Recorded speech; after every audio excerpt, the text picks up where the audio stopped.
Hi guys, welcome back to my Hornby hobby. So you're going to need quite a lot of tools and little different things when you're building a railway. So here I have a box of goodies, I'd say. And I've just emblazoned it with the slogan for 2020 for the Hornby company. More than just a hobby, a lifetime's journey. And there's all the different logos of everything that Hornby's been over the years. Triang Hornby, Rovex, Triang Railways, different variations of Hornby Railways, Hornby 00, and finally the logo that we've settled on this year. So this is actually a box that came with my Oculus Quest cables. You know, you'd get the charging cable, the plug socket here. So let's get into it. It's got a flip lid, and it's pretty big on the inside. So I have my paintbrushes in here. This is the one that I commonly use for layering out the most of my paint. It's a Hornby brush. Don't know much about it. That's the tip for anyone that was interested. And I just keep that bit of paper with it. Continuing on with the paint theme, I have two rolls of, masking tape to protect the areas that I don't want to paint over. I used the painter's tape on the station. I have the link wire and link cables, whatever you want to call it. These are for joining the tracks together, so then current flows through both of the loops. Didn't want to lose them. There is also this piece of sticker paper, which you'd apply your stickers to, which came with the station. You know, all the different station names and different stickers that you can apply, so I'm keeping note of that. Here is the remaining set of fish plates that I have put in here. These are the regular fish plates, so they're not insulated. These allow the current to flow through the track on both the positive and the negative sides.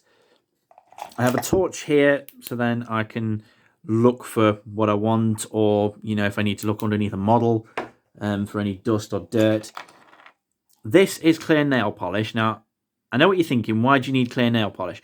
Well, if you're trying to figure out where a locomotive is fouling on the track, you can actually use this as a temporary fix until you can come up with a permanent solution.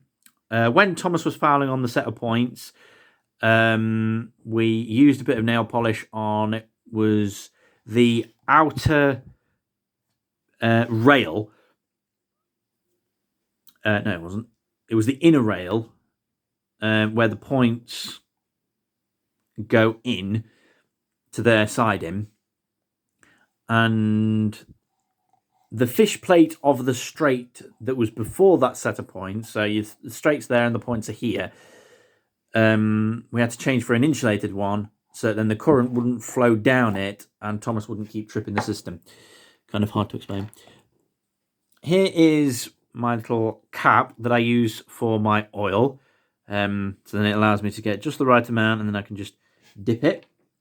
Speaking of oil, here is the oil that Mum has bought me, which actually has a nozzle, so I can actually aim it where I want it to go, which is brilliant.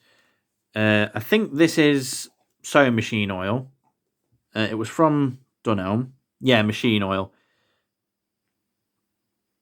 And there's the code on it, just in case you want to get some yourself. Sewing machine oil is the best stuff for it.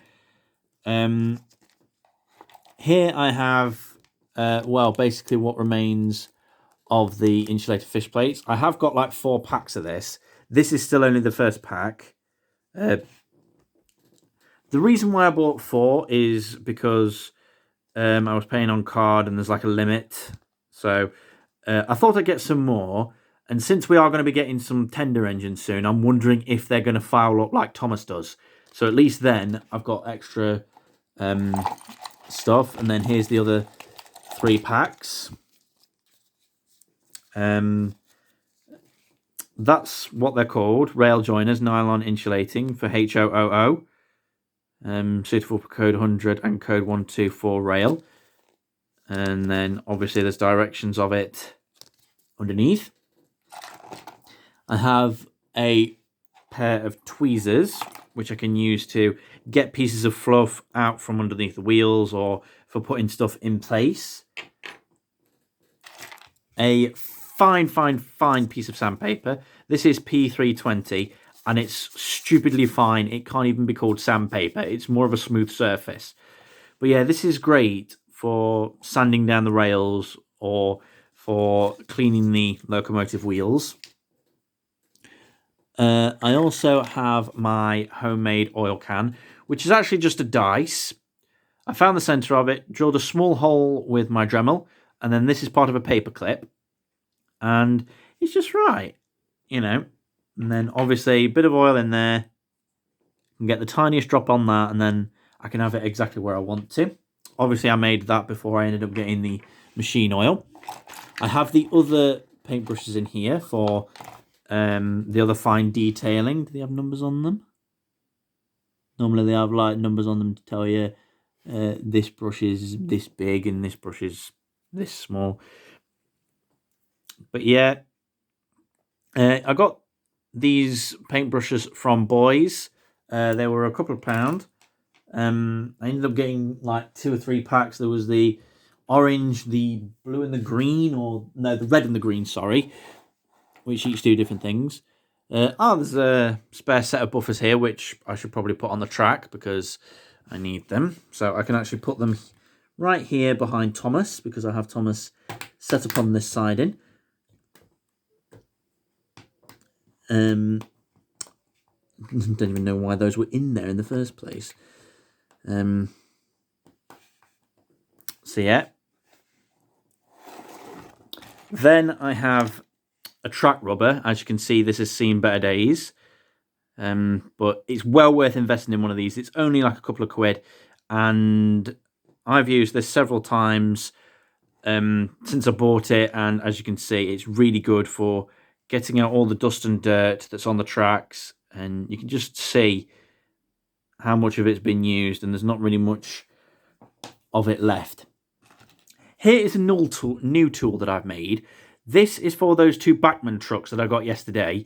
Because the couplings aren't magnetic, so that I don't have to put them on the siding with the uncoupler, I can use this hook to just lift the hooks away from each other, which is pretty great. I've used it a couple of times and it works pretty well. That's just the plastic sleeve for this brush here.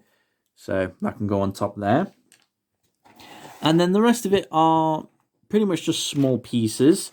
They are the 2 boom gates that came with the level crossing. So if you want to have one each side and make a railway where people can easily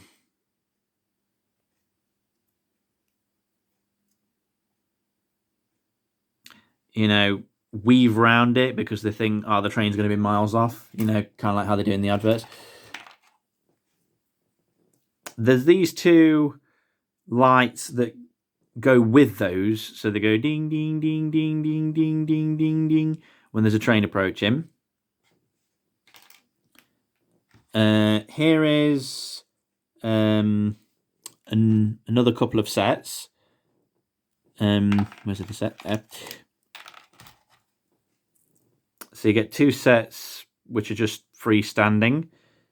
If you look at the instructions when you buy the pack that comes with the level crossing, or even just a level crossing in general, it'll show you how to fit those. These 2 pegs are for Rocky. I am still wondering whether I should glue them on. I kind of don't want to, just in case, I have to take him through somewhere and, they end up catching on something. So I've just got them in there for now.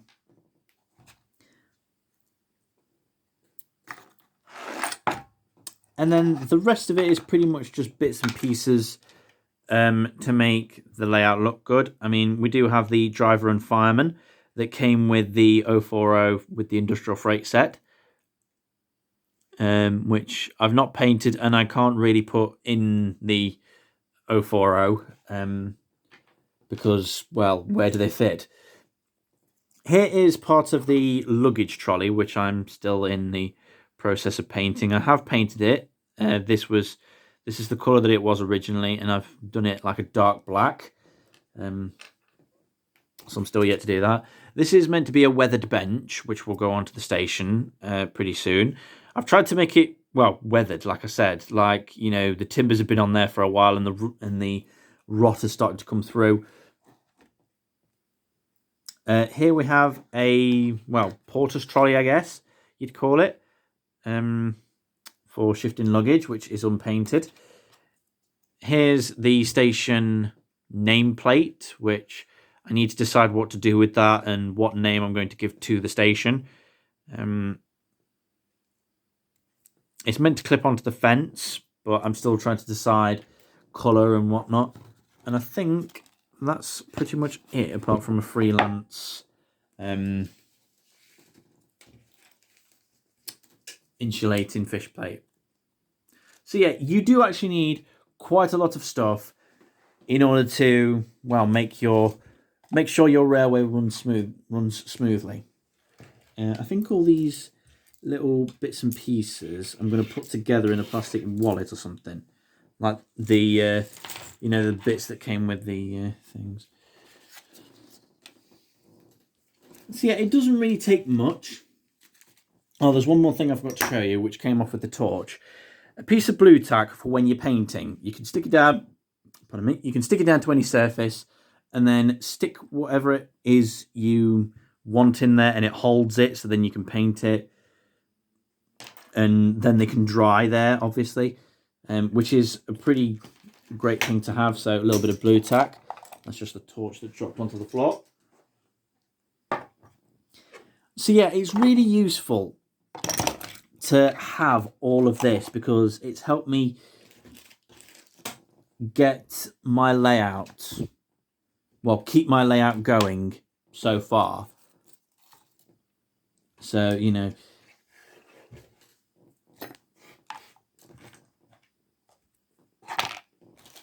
so consider getting your own little box of tricks, because this will be worthwhile, trust me. If you're wondering where the other paintbrushes are, I am yet to use them, and the paints are actually up on my shelf. These are just my primary paintbrushes for now until they wear out, so I don't keep the paints in here, as you've seen. This is just for the super important stuff.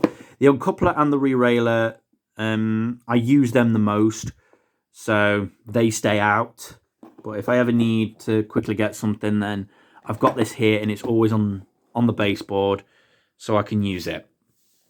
But yeah, that's it for my, well, little box of tricks, I guess.